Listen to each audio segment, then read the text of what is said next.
So remember, you've heard me say this a million times. This is a sales and marketing business. It just is. And the first 2 years, you guys are that grunt salesperson knocking on doors day in and day out. It's not pretty. It's an ugly business. But once you get this business up and running, you are in great shape. And now you don't have to get out there and and pound the pavement like you did as a new sales rep. Okay. So, but what I want you to understand is in this business, we're building the multifamily real estate investment business. And I want you to understand that, no matter what you do, no matter what business it is, all business is all about sales and marketing. So the thing that you have to understand when you're looking at this business is who are your customers? And the way I like to explain this is to make you realize that think about if you were a college president. If you were a college president, who would your customers be? And that's the question that you want to ask. And the answer is we got to take through it. There's no one customer. The first customer, if you were a college president, are obviously the students. You got to keep those students happy. Look what happened to that evergreen state that wanted to have no white people allowed on the campus. The president said, "Hey, sure, okay, we'll do that." And then next thing you know, all his enrollment the next year is down 40%. So he wasn't a very good business owner of that college because he tried to take care of those students, give them their unrealistic deals, but he was looking after the students. Now take a look at what other things you have. You have the parents. You got to keep them happy. Man, I'm never happy with where my kids go to college. There's always something. You know what? My son goes to George Mason. They just hired Brett Kavanaugh as like an outside speaker to come in and talk, and uproars on campus because of Brett Kavanaugh coming to work for them. So the parents are like, "Hey, this is crazy," So anyway, then you got to take care of the professors.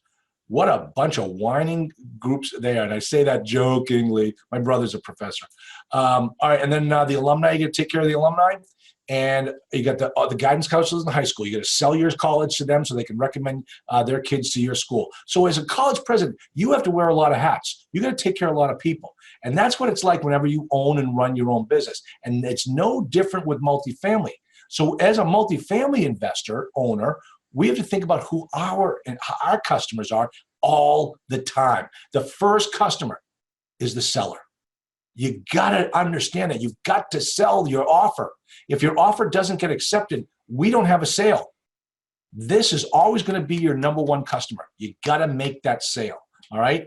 That doesn't mean you drop your drawers for the guy. You still got to be, keep control of the deal and make sure that it works for you. The numbers work for you, but you got to get this guy on your side. The other customer that you need to take care of are the brokers, especially when you're involved in the transaction with the seller. Take Richard's situation, for example. He's now going to sell his counter offer, because essentially that's what's happening right now, is he is countering what his original offer was, and he's going to sell that. And one of the first places he has to sell it is to the broker, because then the broker's going to go sell it to the seller. So you got to get these two people on your side. These people are customers of yours in order to get your business going. Then the lenders. You got to sell the lenders. Boy, they have to believe in you too. They want to go to bat for your property. They want to go to bat for you, but you've got to sell yourself to the lenders. The other thing are the investors. Oh man, I've had a lot of conversations recently about my past experience with the SEC and all the stuff that we went through. We're dragged through the mud by the SEC. It was terrible. But one thing that really helped us was that our investors stood beside us. They stood beside us all the time. And it was because, listen, folks, and this is key. And I'm going to talk about something in just a second. We always told them what was going on. And we always, this is the number one rule, here's another rule, always answer your phone. When an investor calls, you answer your phone. When it was our darkest day with the SEC and the properties were going down, and if an investor called, we answered the phone. And when everything hit the ceiling, They stood behind us. I know it's tough to do, but when things are tough, you just got to be there. You got to put yourself out there, and that's what owning a business is all about. And so that is key. I hope you guys can take that to heart and always remember that. The market's going strong now. The market's going to go up. It's going to go down. Some deals are going to work out great. Some deals not going to work out that well at all. But you always got to answer your phone. Okay. All right. And so the investors, and then finally, oh yeah, this one, the tenants, guys. Those are your tenants. Those are the people paying the bills every month. And then finally, your employees. You got to take care of your employees. We had some of the best employees. My wife was very good about when we hired people. She was slow to hire and quick to fire.